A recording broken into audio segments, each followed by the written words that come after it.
Hello dear students from Good Shepherd Higher Secondary School, myself DM Sharma. Once again I welcome you all on my YouTube channel Aditya Education. I am back with the second video of bank correspondence, the first lesson of SP and CC subject standard 12th Gujarat Board.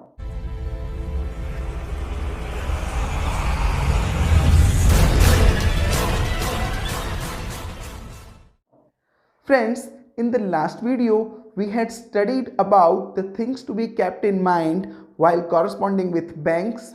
In today's video, we will study which kind of request letters or which kind of complaint letters we can write to bank. So without wasting time, let's start. Bank correspondence में next topic है request letters written to the bank, यानी हम bank को किस किस type की request के लिए लेटर्स लिख सकते हैं.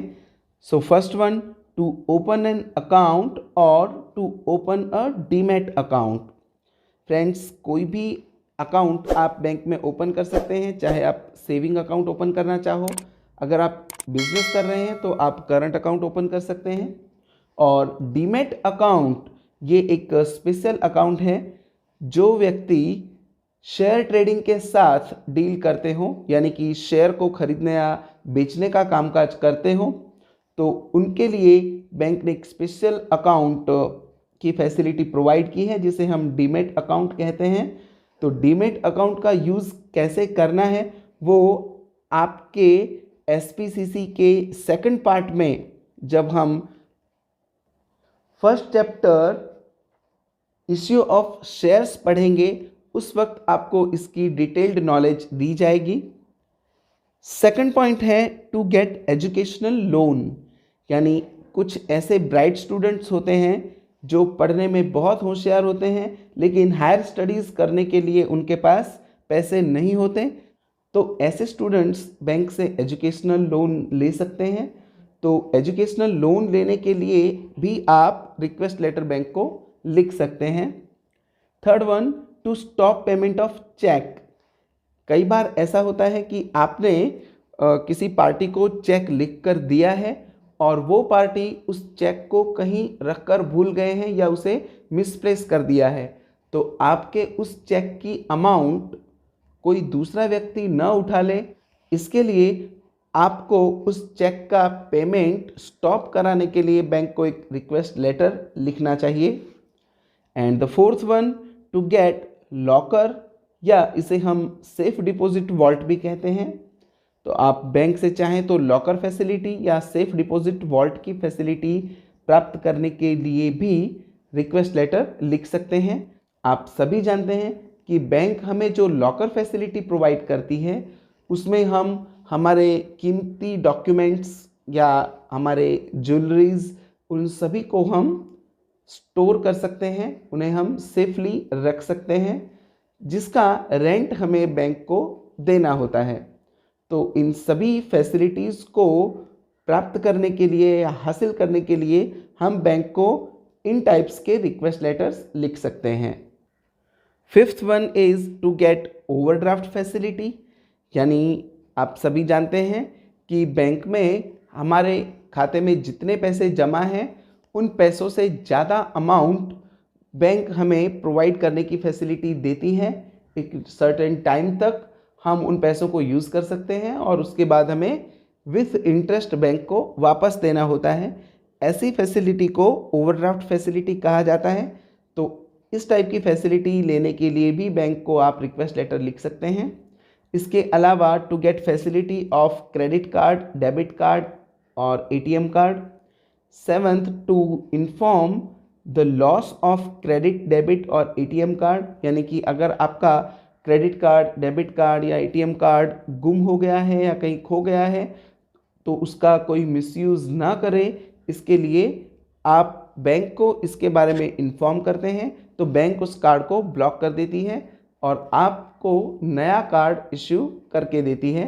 तो इस टाइप का रिक्वेस्ट लेटर भी आप बैंक को लिख सकते हैं. And last, to close an account, यानी अगर आप बैंक के साथ और ज़्यादा कंटिन्यू नहीं करना चाहते तो आप अपने अकाउंट को क्लोज करने के लिए भी रिक्वेस्ट लेटर लिख सकते हैं। So our next topic, complaint letters written to the bank, यानी बैंक को किस किस टाइप की कंप्लेंट के लिए हम लेटर्स लिख सकते हैं। The first one, to complain about wrongful dishonour of the cheque. Friends, कई बार ऐसा होता है कि हमारे बैंक अकाउंट में सफिशिएंट बैलेंस होने के बावजूद बैंक हमारा चेक रिजेक्ट कर देते हैं या डिसऑनर कर देते हैं, जिससे हमारी इमेज को बहुत बड़ा फ़र्क पड़ता है। सामने वाली पार्टी के सामने हमारी रेपुटेशन डाउन हो जाती है और हम पर कई बार फ्रॉड जैसे मुकदमे भी लागू हो सकते हैं। तो ये एक बहुत ही सीरियस मैटर है। कई बार बैंकों से इस टाइप की गलती हो जाती है कि सफिशिएंट बैलेंस होने के बावजूद वो हमारे चेक को बाउंस कर देते हैं या उसका रॉन्गफुल डिसऑनर कर देते हैं। तो इस टाइप की मिस्टेक्स की तरफ बैंक का ध्यान खींचने के लिए या बैंक का अटेंशन ड्रॉ करने के लिए हम कंप्लेन लेटर लिख सकते हैं। Second, to draw attention towards an error in the bank statement और पासबुक। फ्रेंड्स, कई बार ऐसा भी होता है कि आप अपनी पासबुक को जब बैंक में प्रिंट करवाते हैं तो उसमें बैंक से कुछ मिस्टेक हो जाए या आपके बैंक स्टेटमेंट में भी बैंक से कोई मिस्टेक हो सकती है, तो उसके रिगार्डिंग भी आप कंप्लेन लेटर डाल सकते हैं। Third one, to complain about the rude behaviour of a bank employee. Friends, कई बार ऐसा होता है कि हम किसी बैंक एम्प्लॉय से कोई इन्फॉर्मेशन प्राप्त करना चाह रहे हों, तो उनसे बातचीत के दौरान वो हमारे साथ बहुत ही रूडली बिहेव करते हैं या हमारे साथ अच्छे से बात नहीं करते, हमें क्लियरली इन्फॉर्मेशन प्रोवाइड नहीं करते, हम पर चिल्लाते हैं। और मोस्टली ऐसा गवर्नमेंट बैंक्स में होता है क्योंकि गवर्नमेंट बैंक्स के जितने भी एम्प्लॉयज़ हैं वो गवर्नमेंट एम्प्लॉयज़ होते हैं, तो वो लोग अपने आप को पता नहीं क्या ही समझते हैं, तो कई बार वो आपसे रूड बिहेव करते हैं, तो उसके रिगार्डिंग भी आप कंप्लेंट डाल सकते हैं। And fourth, to complain about delay in collection of cheque, यानी आपने बैंक में कोई चेक कलेक्शन के लिए डाला है और बैंक उसमें डिले कर दे। ये भी एक बहुत सीरियस मैटर है। कई बार आपको पैसों की बहुत सख्त ज़रूरत होती है, आपको एक एक दिन भारी होता है और उसमें भी अगर बैंक कलेक्शन में देरी लगा दे तो आपका बनता हुआ काम बिगड़ सकता है। तो इसके लिए भी आप बैंक में कंप्लेन लेटर डाल सकते हैं। So friends, we stop here today. I hope you all have understood all the points that I have explained. If you have any doubt, you can ask me in the comment section. या आप मुझे मेरे mail ID पर mail करके भी अपने questions पूछ सकते हैं। If you still have not subscribed my channel, then please subscribe it and press the bell icon button so that you can get the notifications of my next videos on the very first day.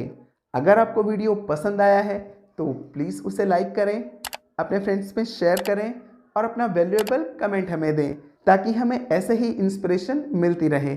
बहुत जल्द मुलाकात होगी आपसे अगले video में। तब तक के लिए पढ़ाई करें, सुरक्षित रहें। Good bye.